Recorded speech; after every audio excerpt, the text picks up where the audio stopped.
I'm Alexander Hefner, your host on The Open Mind. I'm honored to welcome our guest today, Professor Ruth Ben-Ghiat. She is author of Strong Men, Mussolini to the Present, historian. Professor, thank you so much for joining me today. Thanks for having me. We are at this critical period right now where there has been a duly convened, legitimate, fair election. There is a clear electoral college winner, that is President-elect Joe Biden. And for the first time, maybe in the history of our republic, the incumbent president is not conceding and is in fact declaring the results to be fraudulent. And he has not yet said that he will try to stay in office, which we would call in our country a coup. But that is a possibility, and I wanted to start there. What is your sense of what's transpiring right now? I'm not at all surprised because even before Trump was inaugurated in 2017, cast that he was following an authoritarian playbook rather than a democratic one. And I have viewed everything he's done in the light of a century of authoritarian history. And even in 2016, he started trying to sow doubt about our institutions, about our electoral process in case he wasn't successful. And he's done a huge amount of damage over the last 4 years, which we still need to reckon with. So the fact that he isn't playing by the democratic rule book in conceding immediately and saying he's going to observe these procedures is not surprising. It's not surprising, but you and Sarah Kendzior and Jason Stanley and some of our friends of The Open Mind who've appeared alongside you are alarmed and are warning the country. And we are apprehensive, if not alarmed. What do we do right now when the Republican Party, with the exception of, as we're recording this, a few United States senators, is enabling, let's call it what it is, enabling autocracy, refusing to congratulate President-elect Biden, Vice President-elect Harris. What do we do as citizens right now? I think that we do what we've been doing, which we're successful in mobilizing in a grassroots manner to get to this point. And we have to be very watchful. We have to understand that these people are not going to leave power easily, that quite beyond Trump, I mean, and he's been able to domesticate the GOP to an astonishing degree. In fact, his triumph at doing this is out of proportion to other leaders, because many leaders, from Mussolini to Berlusconi to other people, they had their own party. They created their parties, or they had been in a leadership position like Erdogan or Orban for a long time. Trump had no history like this, and yet he came in and he's been able to wrap them around his finger and domesticate them. And so I think the more that we don't give into the temptation to just say, okay, it's over, we're going to turn the page. Let's look forward and try and understand what it is who we have in front of us. And this alliance between the GOP and Trump, the better prepared we'll be for whatever happens. In thinking about the historiography of strong men, Ruth, the person who most resembles Trump to me, or who Trump most resembles, is Pinochet. But I want to give you an opportunity to make the parallel that you think is most appropriate at this historical moment. It's a great question. And honestly, Trump takes a little bit from many eras of history. My book is divided into 3 eras. It's the fascist period, the military coups, and so I have Gaddafi, I have Pinochet, and then the new authoritarian age. And Trump takes from all of these eras of the playbook. Definitely a lot of the personality cult and propaganda mechanisms that he's disseminated date back to fascism. And Pinochet, yes, when I was writing the book, this was one of the examples that saddened me the most and alarmed me the most, because Chileans kept saying it can't happen here. all around them, other countries were falling into often US-backed military juntas, and the Chileans thought they were exempt. They thought that they were Democrats, and instead, very rapidly, the whole thing fell into military dictatorship.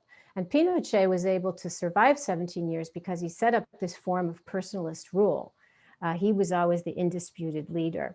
He's also interesting because he's one of the very rare examples of someone who gets voted out of office.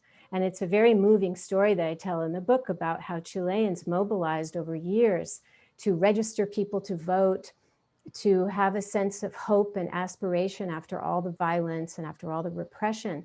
And they did this successfully. So Chile is an excellent example of falling into autocracy and also getting out of it.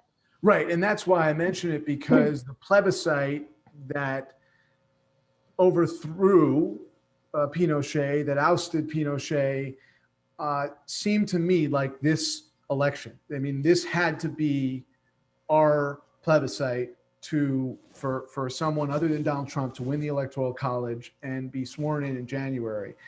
And we seem to have accomplished that through the electoral process, but the political institutions, the constant refrain is, will they hold? Yeah, and when another thing that's very interesting about Pinochet is that he had a long time after he was voted out until he actually left office. And he used that time in a very vindictive fashion, because I have an op-ed in the Washington Post today about how the temperament of these leaders does not allow them to give up power. They're used to being adored, they're used to being able to humiliate people, and they don't want to give that up easily. So Pinochet did everything he could to sabotage the new democracy and try and get immunity for himself, to hide the crimes. He stacked the Supreme Court. These things will sound very, very familiar, but we can never underestimate the vindictiveness and anger and rage of a strongman ruler when he has to leave power. Something that might be most unique to Trump is the creation of an alternative universe and accepting the loss in his universe in which he accepts one reality, which is he got to appoint 3 Supreme Court justices, but he creates a paradigm on Fox News or Newsmax, or let's not call it conservative media, let's call it autocratic media, that will enable him to, preserve his presidency in effect.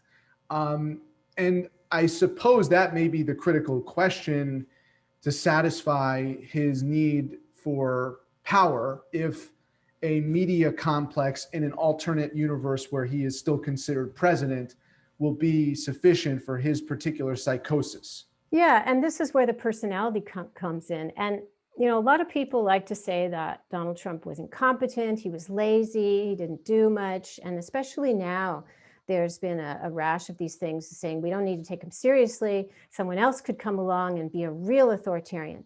I think this is counterproductive, because if we don't come to terms with the immense damage that he has caused to our institutions, and also the success of his personality cult, 70 million plus people voted for him and regard him as a kind of god. And indeed, the canons of the personality cult have actually not changed over 100 years. And one of them is that the person is ruling by divine mandate. And of course, we have evangelical Christians and Orthodox Jews who have embraced this line. So when Trump is no longer in office, this personality cult, it will not be attached to the White House, but it will stay. And most of all, and we'll see this in the next period, this transition period, the cult of victimhood, because the Democratic leader represents the people, but the autocratic leader, or the wannabe, embodies the people. So he can become the victim, taking the hits. He can become the victim of plots by the deep state. So this victimhood narrative is fundamental to Trump's personality cult. And now he's in distress. And we cannot underestimate the fact that many people feel protective of their leader. So you have quotes I've seen in the media of people who say, I'd take a bullet for Trump, or I'd wade through a sea of COVID for Trump. And these people are in distress themselves because their leader has been defeated, and So on both sides, both the leader psychology and the follower psychology, it's a very delicate time right now in America. And we can't know with any confidence what percent of that 70 plus million would perform those acts you describe, or expect that he would challenge the due presidency, the legitimate presidency, and would attempt to not just undermine it, but refuse to leave power. We just really don't know, and public opinion surveys clearly were not accurate in 2016. They were not really accurate in many respects in 2020. But we don't know whether the coup is possible, because we can't really assess, no one really can assess how far Trump is willing to go. I don't think even his family, I don't think anybody really knows how far he would be willing to go to kill our democracy. And I just wondered if you had any insight into that, because it would really take a team of psychologists and historians maybe to come up with any intelligent answer. I think that what we can know is that, and this is where it was immensely helpful to go as a non-historian of America, I'm not a historian of America, and to look at our country with the eyes of research into leaders all over the world who have a similar temperament. And one of the things, these principles that holds true, is that they are most dangerous when their power is threatened.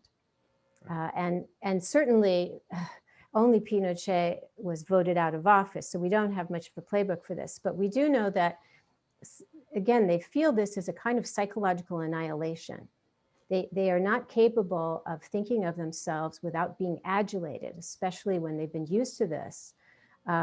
So there is no limit to what can be done in his mind. And of course, we see in the media, people are considering an intervention, which one of his family members is going to do it. But part of the problem is the structure of government that these people set up is like a cocoon to prevent them from having any truth enter their alternate reality that they don't want to grapple with.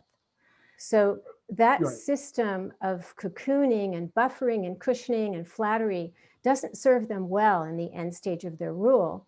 And the fact that even now his aides are not speaking frankly to him tells you how successful he has been as a leader of this brutalist type.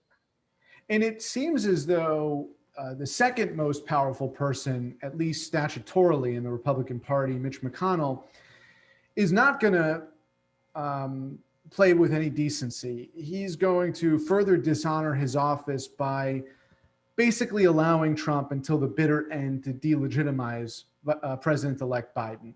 And it's again, we don't know if McConnell knows how much of the Kool-Aid is going to go down and the country and our system of government will survive, but maybe he does not care whether or not it survives. And if Biden is delegitimized until Inauguration Day, that's fine by him. Is that what you expect to occur? I think that, one of the things that happens in history wherever these men get power is they are so destructive, and they lead their allies, and they always ally with these conservative elites. They are extremists, they're often criminals, or have, a very tangled legal history, and they depend on conservative elites like the GOP in this case to let them in this system, right? And once they form these bonds, these conservative elites, these pacts with them, stick to the bitter end, no matter what they do. In our case, through impeachment, through the news that Putin had put a bounty on American soldiers' heads, nothing will dissuade them. So we can't expect the GOP to change its stripes now, right? And so one of the hard truths that we need to grapple with, that Trump's presidency has taught us, is that the GOP accepted Trump because it had already moved quite far to the right. That's partly why there's been this split, this earthquake, where you have the never Trumpers. And this is also what these men do. They rejigger the system. They're like a volcano. And there's all kinds of, lava spewing, and things don't look the same after as they did before. So the GOP has become really a far-right party. And there's some very interesting comparative politics studies that looked at their rhetoric and looked at their platforms, and they really line up on many issues as akin to like Modi's party or Erdogan's party. So the sooner we realize that we're dealing with a far-right party that's not interested in bipartisan governance, the better we'll be equipped to understand what they're doing now, and that they're not playing by a democratic playbook. They're not either. Right. So we're about to understand if this authoritarianism, at the end of the day, was more a wannabe authoritarianism, or was actually in the flesh continues to be authoritarianism and autocratic rule. We're in the process of finding that out. I asked you about citizens' responsibility, but the media also have a determination to make about how they and if they amplify Donald Trump's what I call birtherism 2.0, this fraud. And I would say that nearly half of the coverage so far has been about Trump's malicious, fictitious accusations. They're not even accusations, fraudulence, just his fraudulence. And half of it has been coverage of Biden's transition. I mean, that's, to me, that's appalling. And there should be an absolute blackout on Trump. But there are others who think that it's important to give a spotlight to this authoritarianism so that people are aware that it's happening. I wonder what your attitude is. There's a fine line between putting a spotlight on it and amplifying it acritically. And just as I mentioned a moment ago that these men, when they appear in any country, they cause a political earthquake, they also upset the media ecology that has been in place. And the whole notion of journalistic objectivity, which is sacred, doesn't work as well when one person is not operating in a democratic framework. Because for autocrats like Erdogan or Putin, think of Putin who's killed so many journalists, there's no room for neutrality. You're either with him or you're against him. And Trump he hasn't been able to do what those other people he admires have done, but he would have the same aspirations. And in fact, one of the things that's emerged very frightening from these tell-all books, one by Bolton, is that both Mattis was in a meeting, and also Bolton heard Trump say, and these are two separate people, that journalists should be executed, that they're scumbags and they should actually be executed. And so we're dealing with someone who is a violent extremist, and we can't underestimate what he would do. But it also means that part of this transition it begs the media to look carefully at the model they've been using of coverage. And my colleague Jay Rosen has been writing about this for years, and many others, and Margaret Sullivan. But this is part of the reckoning we're going to have. When one person is not playing with the Democratic playbook, how do you cover them when you're still in a nominal democracy? That is the critical question. And I think that a blackout on the fraud allegations might be appropriate because no evidence has been forthcoming. So muting that might be the most constructive. I asked you before about the 70 million. By the time all the votes are counted, it might be 80 million who voted for Trump. And I think there's a percentage of those folks who will never accept the authoritarianism unless folks are maimed and murdered in the streets. But there are some who would accept it. If there was real genocide in our country, and not the threat of executing a journalist, but actually a public execution of a journalist, right? And so there are those historically center-right suburban voters who decided, I've heard enough of this rhetoric, I'm voting for Joe Biden.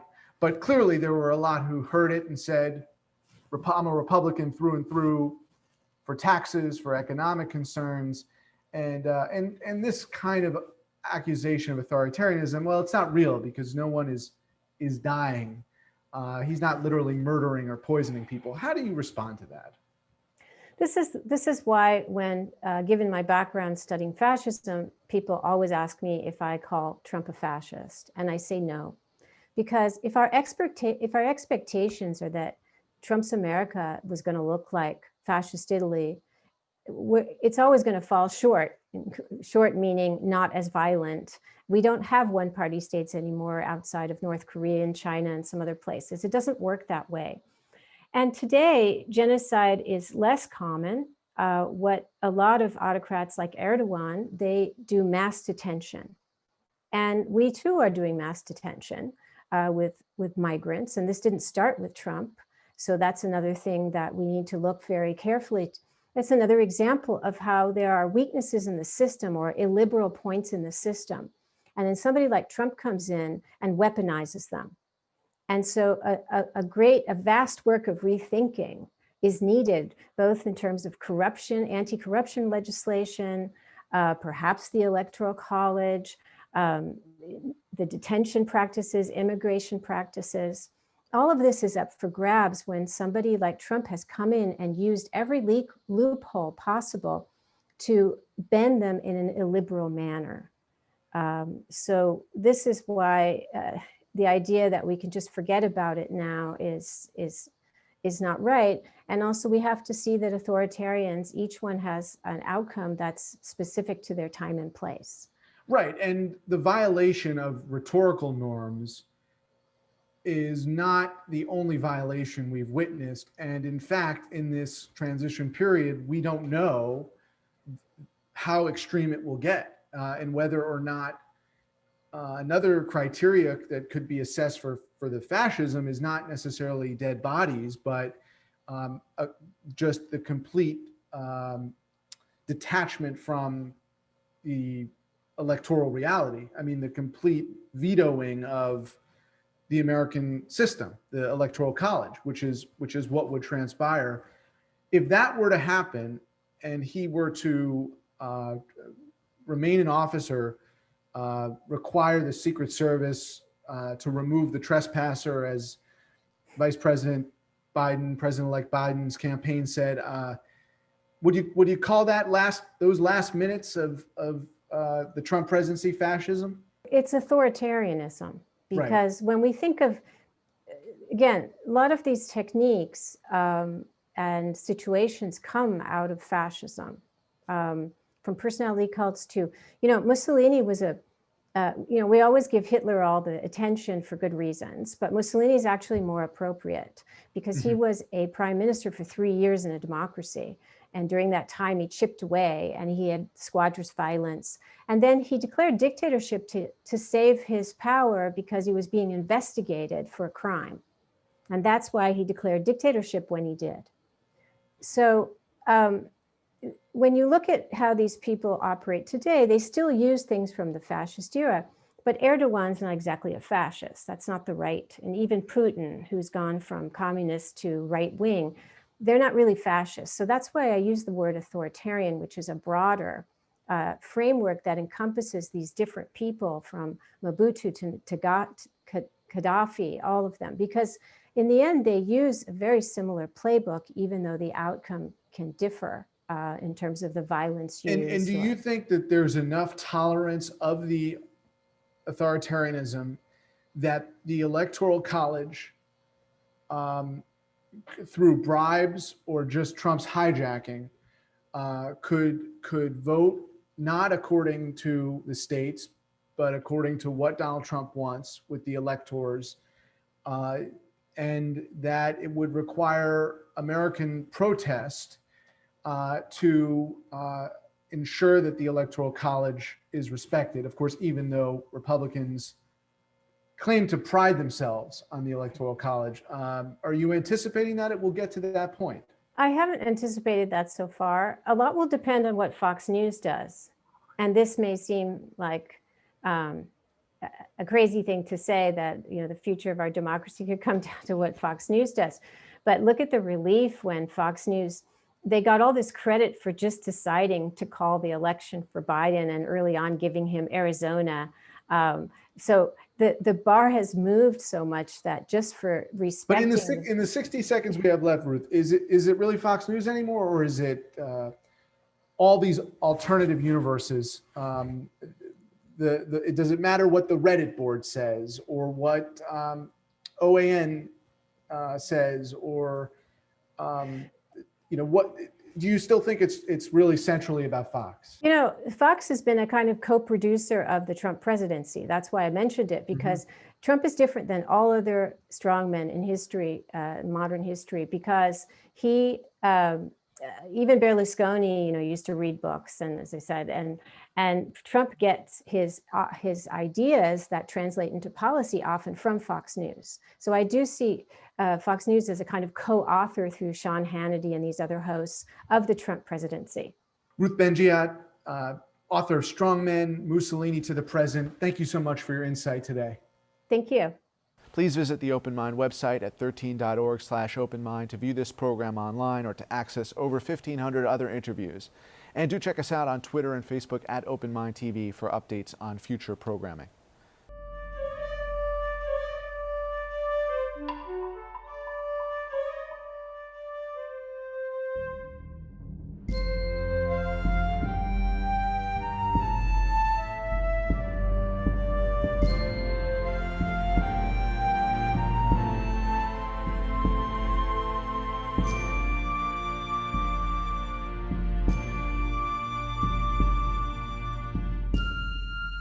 Continuing production of The Open Mind has been made possible by grants from Ann Olnick, Joan Gans Cooney, Lawrence B. Benenson, the Engelson Family Foundation, Alfred P. Sloan Foundation, the John S. and James L. Knight Foundation, William and Flora Hewlett Foundation, Joanne and Kenneth Wellner Foundation, and from the corporate community, Mutual of America.